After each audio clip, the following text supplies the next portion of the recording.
Om Tat Sat. My humble prostrations to the all-pervading Brahman or God, to my worshipful Guruji, Swami Jyotirmayananda Maharaj, to all the sages and saints, and to each of you, divine soul, watching today's satsang. So today we are covering Sutra number 12 from the Kaivalya Pad of the Raja Yoga Sutras of Patanjali Maharaj. Commentaries by my worshipful Guruji, Swami Jyotirmayananda ji, and narrated by myself, Swami Nikhilananda. So let's get started. Sutra 12, Kaivalya Pad. It is Atita Anagatam Swarupatah Asti Adva Bhedat Dharmanam. Again, Atita Anagatam Swarupatah Asti Adva Bhedat Dharmanam. The meaning is, since the differences in dharmas are caused by time, they exist in the form of past and future.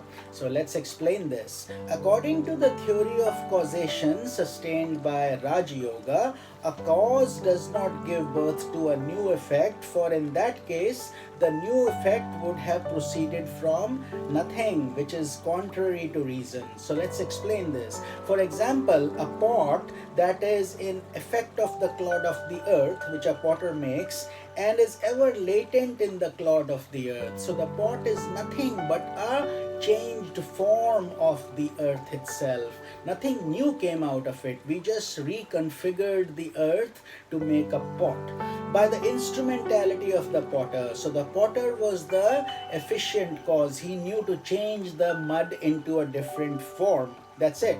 And with the passage of time, the manifestation of pot passes on to an unmanifested state without affecting the basic cause, the clod of earth. So the earth also exists and this pot also exists. So when the pot breaks, what happens? It goes right back into the earth.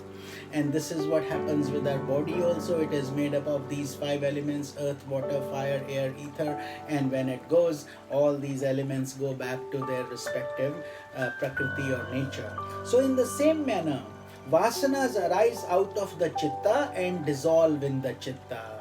So just like the pot that came out of mud, similarly the vasanas came out of the chitta and then they also dissolve back in the chitta. Chitta means you're unconscious. So any differences are caused by time. The vasanas that are operative at the present will pass on to the realms of the past, while the vasanas that have not yet come will arise in the future. So therefore the time dimension continues in the unconscious also for most people. This sutra implies that as long as the chitta is also called the dharmi, dharmi is the repository of your dharma, of all the vasanas and vrittis. So as long as the chitta exists, the vasanas will continue to exist in one form or another.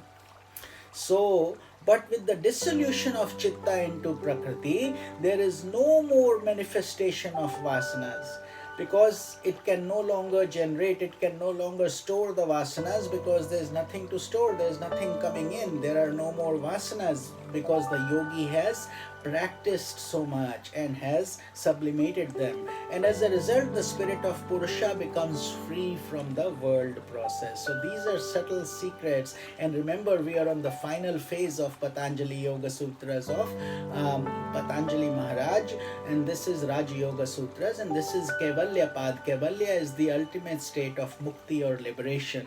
So this is how sage Patanjali is taking us sutra by sutra to tell us how that state was achieved by these yogis. So our humble prostrations to these wonderful sages and saints who have shared so much wisdom for us and opened the gateway for us also to achieve the same results. This is Swami Nikhilananda. Om Tat Sat.